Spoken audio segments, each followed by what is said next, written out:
함께 기도하시겠습니다. 사랑의 하나님, 감사합니다. 창세전부터 우리들을 택하여 주시고 하나님의 사랑 안에서 구원의 삶을 살 수 있도록 인도하여 주신 하나님 은혜에 감사와 영광을 돌립니다. 우리가 다른 사람들보다 잘난 것도 없고 더 못났고 더 죄인이지만 무조건적인 하나님의 은혜로 구원함을 받았으니 항상 감사하고 항상 하나님의 자녀다운 모습으로 살아가게 하여 주시옵소서. 지난 긴 연휴를 주의 은혜 가운데 잘 보내게 하시고 오늘 또 예배의 자리로 인도하여 주신 하나님 아버지, 어느새 깊어가는 가을이 되어 온갖 나무들이 열매를 맺고 있습니다. 우리의 삶은 잎사귀만 무성한 채 열매 없는 삶을 살고 있진 않은지 되돌아보게 하시고, 우리 스스로는 할 수 없으나 주님과 함께하면 많은 열매를 맺을 수 있는 줄로 아오니 믿음을 갖고 주 안에서 항상 실천하는 삶을 통하여 성령의 열매, 찬양의 열매, 전도의 열매를 풍성히 맺게 하여 주시옵소서. 이 땅에 한결교회를 세우시고 지금까지 지켜오신 하나님, 우리들에게 이곳에서 하나님을 섬기며 예배할 수 있도록 허락하여 주시니 감사합니다. 우리 교회가 더욱 열심을 내어 복음을 전하게 하여 주시옵시고 지역 사회의 복음화에 쓰임받게 하여 주시옵소서. 특별히 거룩한 주일에 교회 곳곳에서 예배를 위해 섬기고 봉사하는 헌신의 손길들을 기억하시고 저들의 삶을 하나님 아버지께서 축복하여 주시옵소서. 찬미로 제사로 나아가는 찬양대의 찬양을 기쁘게 받아주시고 주님 홀로 영광 받아 주시옵소서.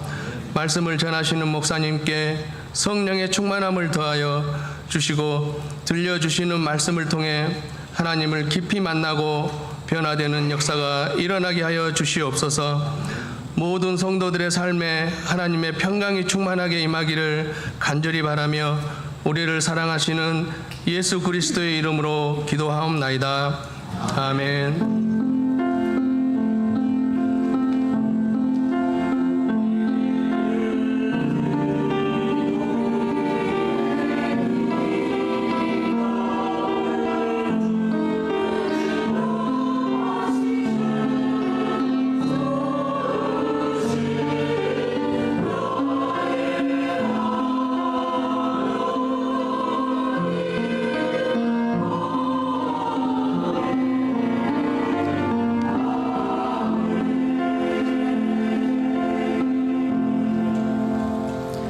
오늘 우리에게 주시는 하나님의 말씀은 신약성서 에베소서 4장 25절로 32절의 말씀입니다. 신약성서 에베소서 4장 25절로 32절의 말씀을 저와 여러분이 한 목소리로 함께 봉독해 보시겠습니다. 에베소서 4장 25절로 32절까지의 말씀을 한 목소리로 함께 봉독할 때 살아계신 하나님의 음성을 들으실 수 있기를 바랍니다. 다 같이 읽습니다. 시작. 그런즉 거짓을 버리고 각각 그 이웃과 더불어 참된 것을 말하라. 이는 우리가 서로 지체가 됨이라. 분을 내어도 죄를 짓지 말며 해가 지도록 분을 품지 말고 마귀에게 틈을 주지 말라. 도둑질하는 자는 다시 도둑질하지 말고 돌이켜 가난한 자에게 구제할 수 있도록 자기 손으로 수고하여 선한 일을 하라. 무릇 더러운 말은 너희 입 밖에도 내지 말고 오직 덕을 세우는데 소용되는 대로 선한 말을 하여 듣는 자들에게 은혜를 끼치게 하라. 하나님의 성령을 근심하게 하지 말라.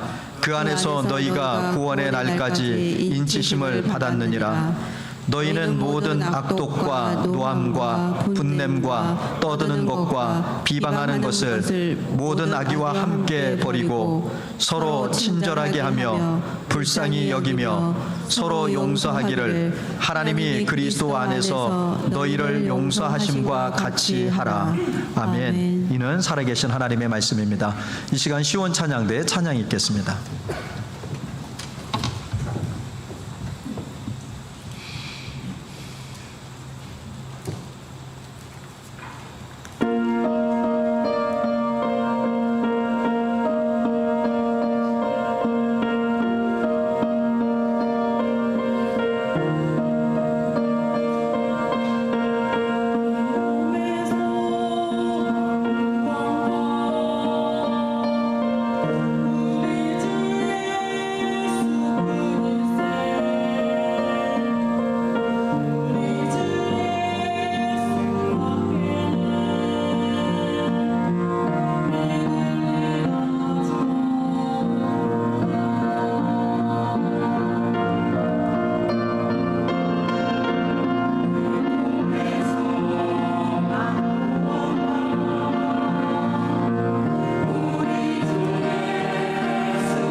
고맙습니다.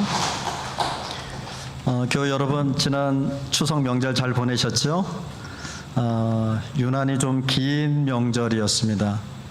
누군가에게는 이 긴 명절이 복된 날이었을 거예요. 조금 쉼도 취하고 오래간만에 또 가족들과 가까운 곳으로도 여행도 좀 다녀오시고 이런 시간이었을 거고, 또 어떤 분들에게는 너무 길다, 힘들다, 뭐 이런 분들도 있었을 것 같습니다. 오래간만에 만난 친인척들, 뭐 형제들, 또 친구분들 만나서 평소 나누지 못했던 많은 말들을 함께 나누셨을 겁니다. 그동안 고생 참 많았어요. 늘 건강하십시오. 또 올해도 더 잘 되기를 바랍니다. 뭐 이런 따뜻한 덕담을 주로 나누셨을 거예요. 그런데 사소한 의견 충돌이나 또는 오해로 인해서 얼굴을 붉히는 그러한 말들도 오고 가신 분들도 계실 거라는 생각이 듭니다. 우리가 일상에서 잠시 벗어나서 명절이라고 하는, 또 그 명절이라고 하는 것을 통해서 함께 모였던 공동체가 이제 다시 우리가 일상의 자리로 돌아오게 됐는데요. 이 명절 함께 모였던 공동체도 중요하지만 우리에게는 더 소중한 공동체가 있다라고 하는 것을 다시 한번 깨닫게 됩니다. 바로 영원한 공동체인 교회 공동체입니다. 그리고 우리는 이 공동체 안에서 수많은 말들을 서로 주고받으면서 관계를 맺고 살아갑니다. 오늘 에베소서 4장의 말씀에서는 예수 그리스도 안에서 우리가 한 몸을 이룬 지체다라고 말씀하시면서 우리가 말이라고 하는 것을 통해서 어떻게 이 한 몸을 잘 세워갈 수 있을까라고 하는 말씀을 너무나 구체적으로 하고 있습니다. 그래서 오늘 이 시간을 통해서 우리 모두의 말에 생명을 불어넣으시는 그 주님의 음성을 함께 듣고자 합니다. 여러분, 교회를 세운다 또는 교회를 건축한다 이렇게 얘기하면 먼저 떠오르는 이미지가, 우리는 보통 건물을 생각합니다. 그래서 예배당을 짓는 것을 생각할 거예요. 웅장하고 멋진 예배당. 그리고 덜어낸 좋은 교육 프로그램 또는 활동 프로그램들 또는 열심을 내는 이런 봉사가 교회를 세운다, 이렇게들 생각하실 겁니다. 그런데 오늘 성경은 교회를 세우기도 하고 교회를 무너뜨리기도 하는 가장 근본적이고 강력한 요소가 있다, 이렇게 얘기합니다. 그러니까 앞서 말씀드린 것처럼 웅장하고 멋진 예배당, 그게 꼭 있어야 교회가 교회되는 거냐? 그렇지 않다. 좋은 프로그램들이 많이 있어야 되는 거냐? 그것도 그렇지 않다. 열심을 내는 봉사면 교회가 잘 세워지는 거냐? 그것도 그렇지 않다. 그보다 더 근본적이고 가장 중요한 것이 있다, 이렇게 얘기를 합니다. 그게 바로 말입니다. 그래서 오늘 제목을 여러 번 썼다 지웠다 하면서 오늘 정한 제목은 말입니다. 참 세상살이 우리가 이렇게 보면 탈도 많고 말도 많은 세상이라는 생각이 듭니다. 우리가 사는 동안에 말이라고 하는 거 안 할 수 없고, 우리가 어떤 관계를 맺고 살든지 말이라고 하는 걸 해야 돼요. 일본의 어느 부부는 글쎄 무슨 일 때문인지 잘 모르겠습니다만 20여 년이 넘도록 부부가 부부 생활을 하는데 같이 살아요. 그런데 말을 한마디도 안 한다는 뉴스를 본 적이 있어요. 참 그분들도 대단하다. 그런데 대단한 걸 넘어서 전 참 독특하다. 그게 사는 걸까? 이런 생각이 들어요. 여러분, 그만큼 말이라고 하는 게 중요하다라는 걸 오늘 말씀을 하는데요. 이 말이라고 하는 것이 어떻게 해야 우리가 한 몸을 이룬 하나님께서 말씀하신 이 아름다운 공동체를 잘 세울 수 있는가, 아니면 어떤 말들이 이 공동체를 무너뜨릴 수 있는가라고 하는 걸 잘 생각해 보기를 바랍니다. 우리가 하는 말들 중에 어떤 말은 생명을 불어넣고 공동체를 세우는 말이 있어요. 가정을 세우고 일터를 세우고 교회를 세우고 이 세상을 세우는 말이 있는가 하면, 반면에 어떤 말은 들리는 독이 돼서 가정을 무너뜨리고 일터를 무너뜨리고 교회를 무너뜨리는, 또 더 나아가서는 공동체의 영혼을 갉아먹고 무너뜨리는 말도 있더라는 겁니다. 사랑하는 여러분, 결코 말은 가볍지 않습니다. 우리가 말을 내뱉지만 그 말이 가지고 있는 무게는 굉장히 무겁습니다. 우리가 무심코 내뱉은 그 말이 허공에 흩어져 버리는 것처럼 느껴지지만 사실 그 말을 누군가 듣죠. 그리고 그 말을 듣는 사람의 마음 속에는 마치 우리가 씨앗을 심어서 작물을 기르는 것처럼 그 말이 마음의 자리에 들어가서는 독이 되기도 하고, 다시 말씀드리면 독초가 되기도 하고 아름다운 꽃으로 피기도 한다라는 겁니다. 그래서 우리의 말 한마디가 바로 우리가 살아가는 공동체의 분위기를 만들어냅니다. 가정도 마찬가지고 교회도 마찬가지예요. 그러면서 오늘 에베소서 4장에서는 말로써 어떻게 하나님이 하나 되게 하시고 우리가 서로 한 몸 이루게 하신 이 지체를, 이 몸을 잘 세워갈 수 있을까라고 하는 것을 몇 가지로 말씀합니다. 첫 번째, 공동체를 세우는 원칙은 25절에 있습니다. 한번 같이 읽어볼게요. 25절입니다. 시작. 그런즉 거짓을 버리고 각각 그 이웃과 더불어 참된 것을 말하라. 이는 우리가 서로 지체가 됨이라. 아멘. 서로 지체된 우리 가운데서 우리가 먼저 행해야 될 말이 있는데 그건 뭐냐? 거짓을 버리는 겁니다. 여기서 말하는 거짓이라고 하는 것은 허위 사실만을 의미하지 않습니다. 그러니까 예를 들자면 제 나이가 올해 30입니다. 이건 거짓이죠. 이게 허위 사실입니다. 제 나이는 30이 아니니까요. 그런데 여기서 말하는 거짓이라는 이 단어가 가지고 있는 뜻은 그것만을 의미하는 게 아니에요. 여기서 말하는 거짓의 범주는요, 상대방의 의도를 왜곡하는 것도 거짓이고, 사실의 일부만 전달해서 그 말을 듣는 사람으로 하여금 오해를 불러일으키는 말도 거짓입니다. 그리고 당사자에게는 말하지 못하면서 뒤에 가서 은밀하게 사람을 흔드는 뒷말, 우리가 세상 말로 얘기하면 뒷담화라고 표현하죠. 뒷말을 하는 것도 다 성경에서 말하는 거짓의 범주에 들어간다라는 겁니다. 근데 주님은 뭐라고 얘기해요? 공동체를 세우기 위해서는 이런 말들을 하면 안 된다는 거예요. 거짓을 버리라고 얘기합니다. 여러분, 우리가 그리스도 안에서라는 말을 잘 기억하셔야 돼요. 우리가 어떻게 한 몸이 됐느냐? 지식으로, 혈연으로, 지연으로? 아닙니다. 그리스도 예수 안에서, 그리스도의 은혜로. 저와 여러분이 그리스도가 아니면 이렇게 한 몸을 이룰 수 없는 존재들이에요. 근데 그리스도 예수 안에서 우리가 한 몸을 이룬 지체다. 그런데 그 지체라고 하는 말 속에는 어떤 사람은 손으로, 어떤 사람은 다리로, 어떤 사람은 머리로, 어떤 사람은 눈으로, 어떤 사람은 코로. 하나님이 우리를, 그런데 이게 다 어디에 붙어 있어요? 몸 하나에 붙어 있다라고 하는 거예요. 내 손이 내 발을 속이거나 내 눈이 내 귀를 속이면 여러분 어떻게 될까요? 결국 내 몸 전체가 병들고 넘어집니다.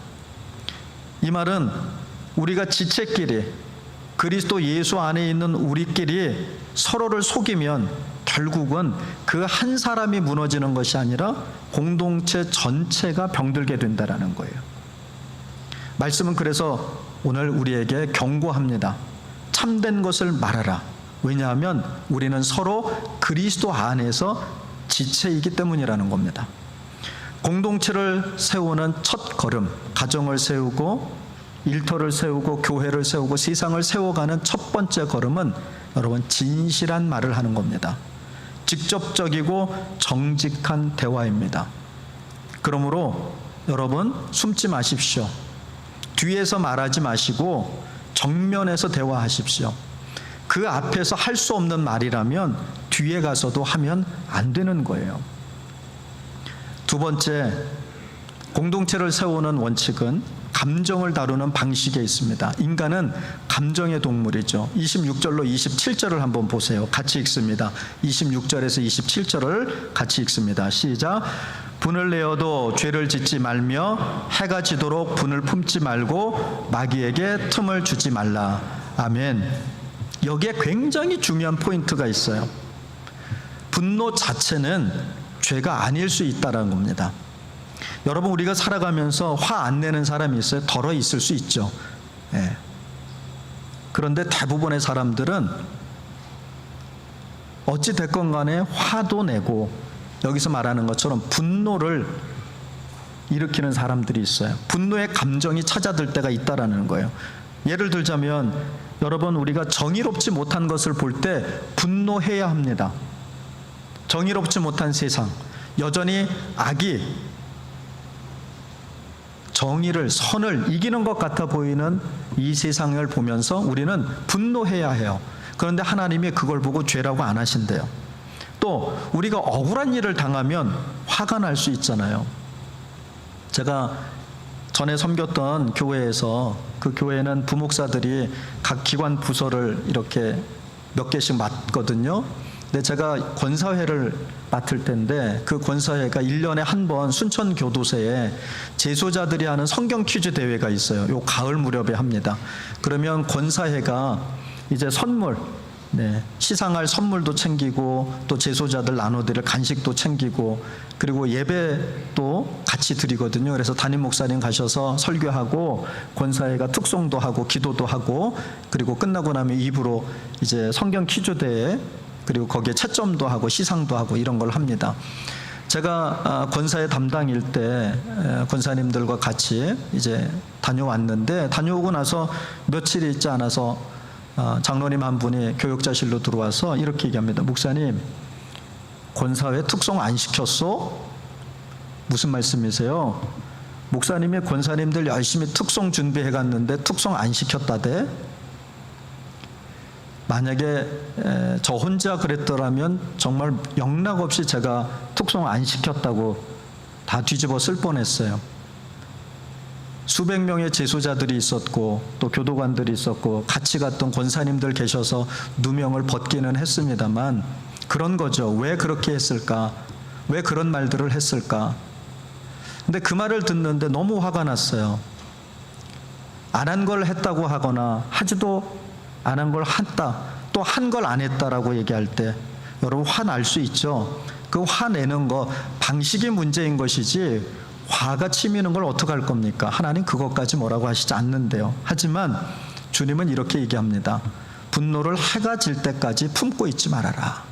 결국은 그것을 계속 품고 있는 내가 먼저, 내 영이 죽는다. 그리고 내 영이 죽으면 나와 함께하는 사람들의 영도 괴롭고 결과적으로 함께 죽는 거라는 거예요. 이건 굉장히 위험하다. 그러니까 분이 나더라도 해가 지기 전에, 여기서 해가 지기 전에라는 말은요, 하루가 가기 전에라는 뜻일 수도 있지만 이런 말이에요. 분노를 해결하지 못한 채 방치하지 말아라, 이런 뜻이에요. 또 더 나가서 어떻게 해서든지 내 마음의 화를 다스려라, 이런 말이에요. 여러분, 감정은요, 인간은 감정의 동물이기 때문에 어떤 감정이든지 인간에겐 감정이 존재해요. 신앙생활에 또 감정이 영향을 미치기도 합니다. 그런데 감정대로 신앙생활을 하시거나 감정대로 가정사를 이루거나 감정대로 하면 모든 일이 안 되는 거죠. 감정이 없는 사람이 누가 있어요? 근데 우리가 부족해서 넘어질 때가 있죠. 그 넘어지는 것까지 뭐라고 하는 게 아니에요. 그런데 이 일이 반복된다면, 넘어짐이 반복된다면 반드시 우리는 수정해야 합니다. 바로 잡아서 넘어짐을 줄여야 해요. 아예 없어질 수는 없지만 10번 넘어졌다면 적어도 한두 번 넘어질 수 있을 정도까지는 훈련을 해야 하는 겁니다. 감정이라고 하는 건 여러분 쌓이고 쌓여서 결국 어떻게 되느냐, 관계를 무너뜨리는 독이 될 수 있다는 거예요. 그러니까 더 무서운 건 오늘 27절에서 이렇게 얘기합니다. 마귀에게 틈을 주지 말아라. 그러니까 마귀가 우리를 무너뜨리고 공동체, 하나님의 영적 공동체를 무너뜨리는 방법 중에 하나가 뭐라는 거예요? 이 감정을, 즉 부정적인 감정, 배설해버리고 버려야 될 감정들을 계속 쌓아놓도록 마귀는 우리를 조종한다라는 거예요. 부부 관계도 마찬가지죠. 부부 안에서 여러분 어때요? 감정이 풀어내지 못하고 계속 쌓이면 관계가 틀어집니다. 목회자와 성도의 관계도 마찬가지예요. 또 직장에서 동료들 사이에서도 마찬가지죠. 여러분, 공동체 안에 갈등이 있어요. 처음에는 사소한 태도나 작은 오해로 시작됐을 거예요. 하지만 시간이 지나면서 해결되지 않은 감정이 쌓이면 나중에 그것이 상대방에 대한 불신이 되고 공동체 전체를 흔들게 만듭니다. 그런 의미에서 오늘 본문의 말씀은 해가 지도록 분을 품지 말라라고 말씀하십니다. 이게 매우 중요해요. 감정을 방치하지 마시고 그 자리에서 풀어내라고 주님이 명령하시는 겁니다. 갈등이 생기면 그날 적어도 가능한 한 빨리 만나서 대화하고 화해를 시도하십시오. 더러 이런 분들이 있어요. 시간이 해결해 주겠지. 시간이 가면 되겠지. 시간이 약이야. 그런데 아닙니다. 감정은요, 시간이 간다고 해결되지 않아요. 오히려 시간이 더 흐르기 전에 빨리 감정을 추스리고 해결하려고 하는 것이 필요해요. 여러분, 그렇지 않고 이 감정을 계속 마음에 담아두면 그 감정이 우리의 영혼을 썩게 만들어요. 썩게 만들어요. 세 번째, 공동체를 세우는 원칙은 29절의 말씀인데요. 입술에서 나오는 말의 내용과 성격이 중요하다라는 거예요. 우리가 말을 안 할 수는 없는데 우리가 하는 그 말의 내용, 그리고 그 말의 성격, 다시 말씀드리면 그 말이 가지고 있는 의도가 뭐냐라고 하는 게 굉장히 중요하다는 거예요. 29절을 같이 한번 읽어볼까요? 29절 시작. 무릇 더러운 말은 너희 입 밖에도 내지 말고 오직 덕을 세우는 데 소용되는 대로 선한 말을 하여 듣는 자들에게 은혜를 끼치게 하라. 아멘. 여러분, 여기서 더러운 말은 입 밖에도 내지 말라고. 그러니까 마음에는 생각은 그렇게 할지 몰라도 절대 더러운 말은 입 바깥으로 내면 안 돼요. 입 바깥으로 나오는 순간 그것이 공동체를 무너뜨려요. 그 개인을 무너뜨리고 내가 무너지는 거예요. 그럼 더러운 말이 뭘까? 욕설만이 아니에요. 여기서 말하는 더러운 말은 험담, 뒷말, 조롱, 냉소, 비꼬는 말, 끊임없는 불평, 불만의 말 등등.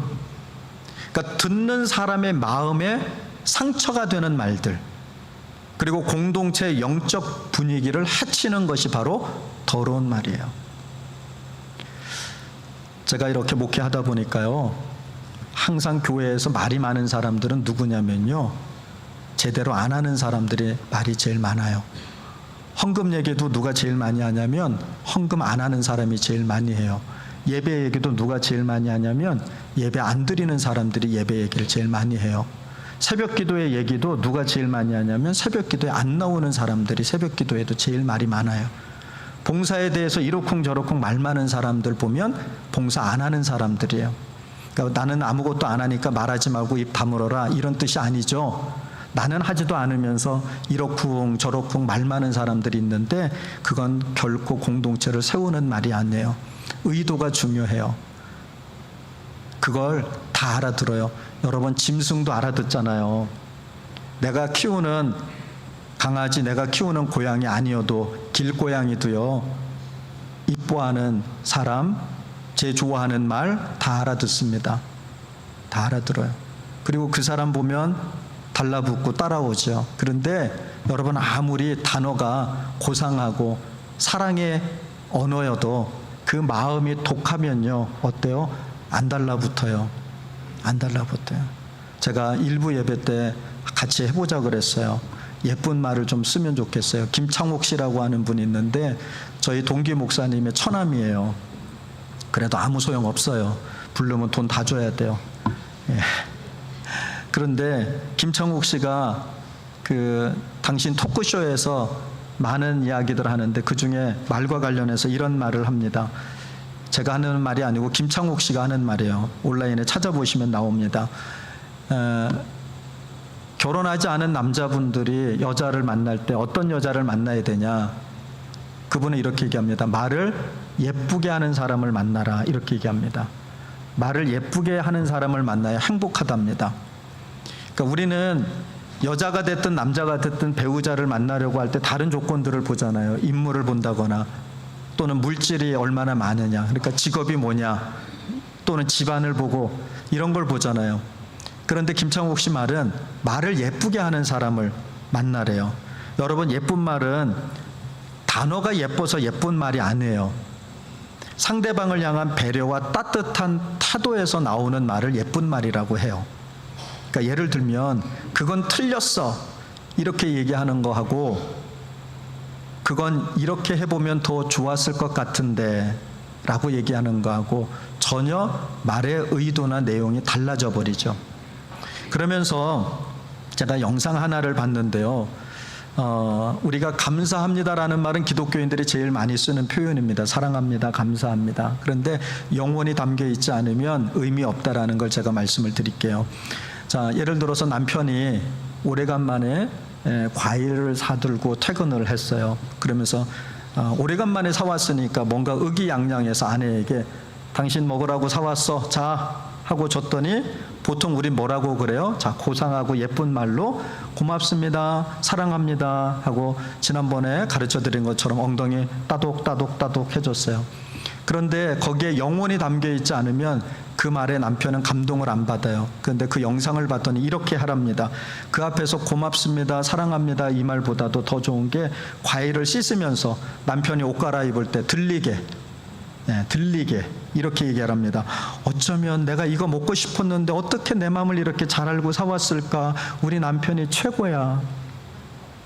얼굴 안 보고 한 얘기지만 남편은 그 얘기를 듣는답니다. 그러면서 옷을 갈아입으면서 입이 귀에 걸린답니다. 이게 예쁜 말이에요.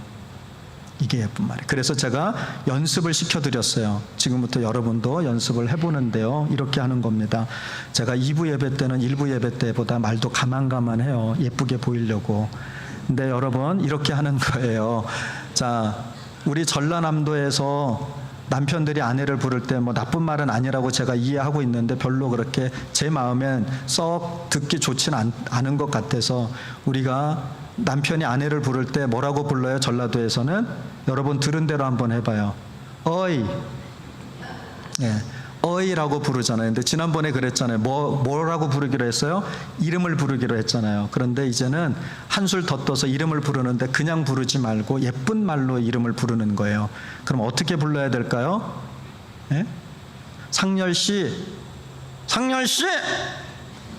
이건 이쁜 말이 아니에요. 코에다 힘을 빵 주고 불러야 돼요. 자, 그런데 코에다 힘을 주고 부르는 게 어떻게 하는 거냐? 코를 한번 잡아보세요. 그리고 여러분의 배우자 이름을, 그리고 죄송하지만 이미 소천하신 분들은 옛날 기억하시면서 한번 불러봅니다. 코를 잡고 배우자 이름을 불러보는 거예요. 시작. 아니, 시키면 해야 훈련이 돼요. 코에다 힘을 빵 주고 불러야 된다고요. 어떻게요? 상렬씨. 잘 안 된다, 그렇죠? 그러니까 예쁜 말은 단어가 예뻐서 예쁜 게 아니라 그 단어 속에 또는 그 말 속에서 그 사람이 느껴지는 거예요.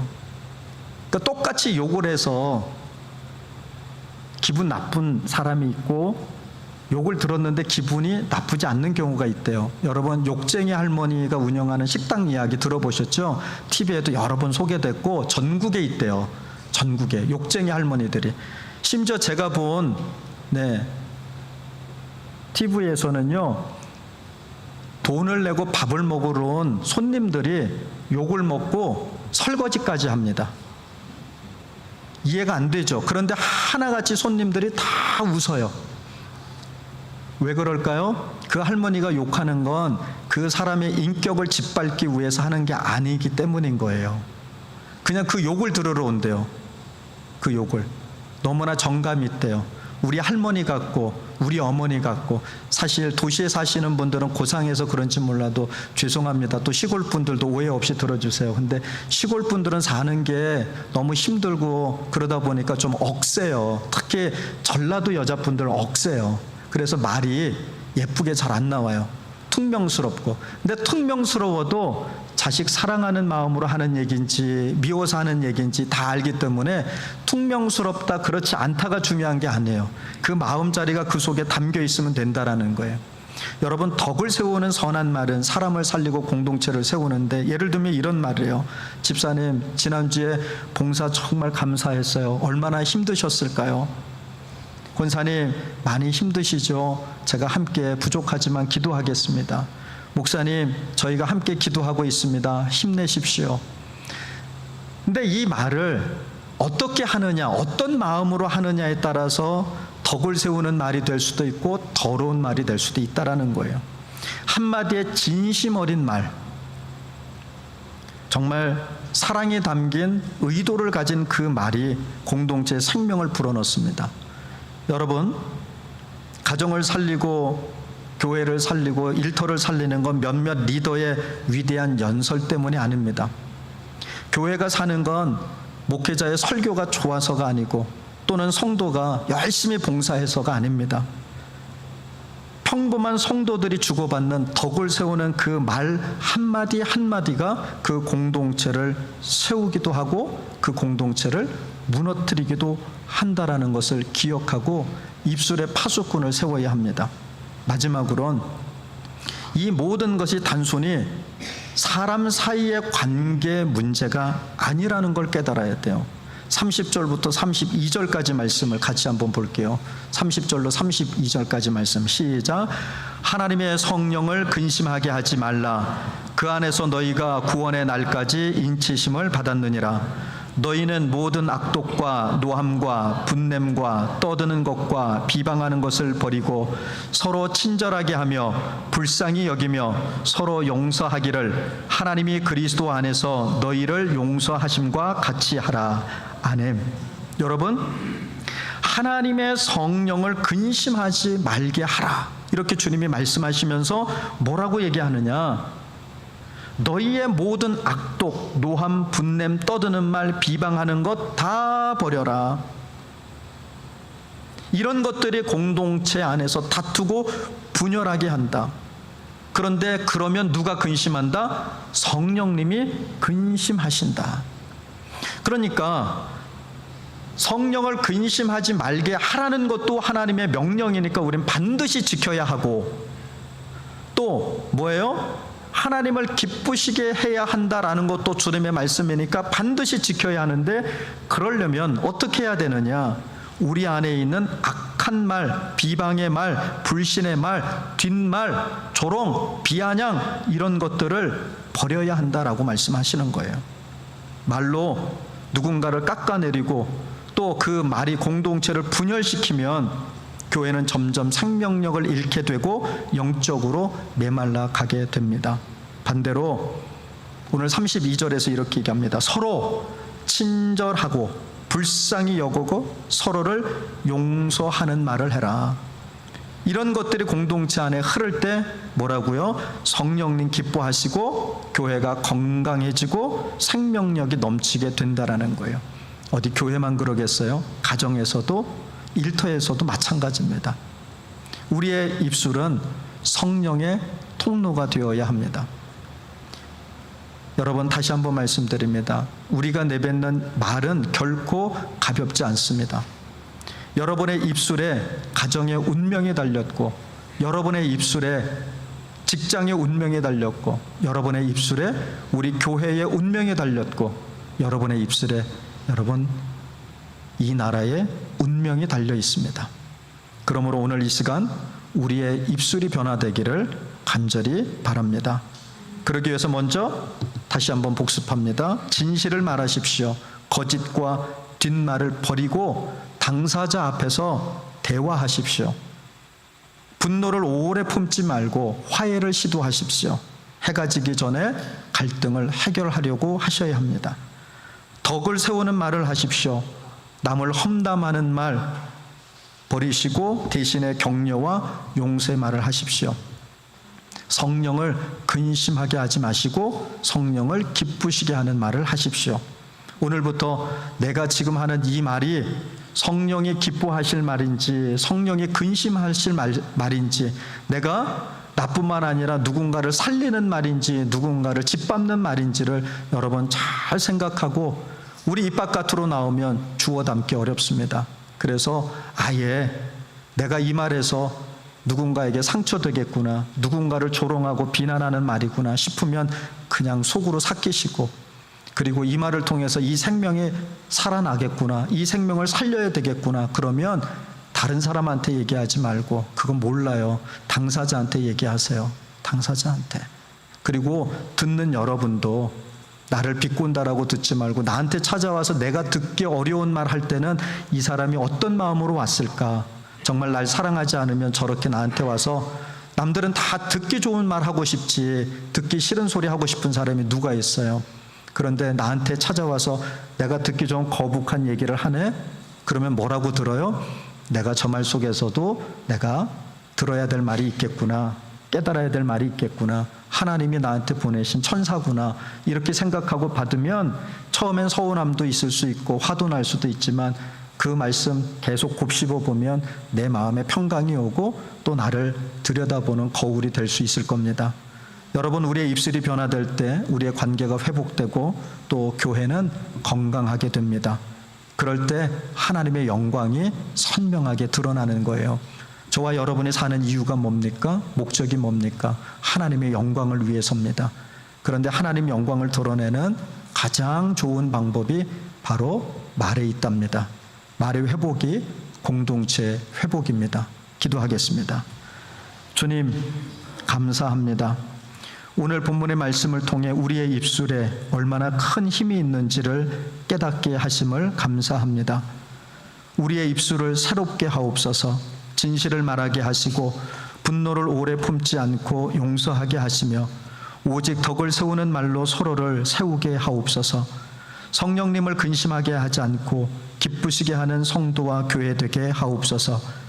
말의 회복을 통해 공동체가 새로워지고 생명이 넘치는 만남의 교회가 되기를 간절히 소망합니다. 하나님, 내 말의 변화가 나도 살지만 너와 우리를 살리는 놀라운 능력이 있음을 깨닫고 오늘도 주님의 말씀 앞에 순종하는 우리 모두가 되기를 간절히 원하며 예수님의 이름으로 간절히 기도를 드립니다. 아멘.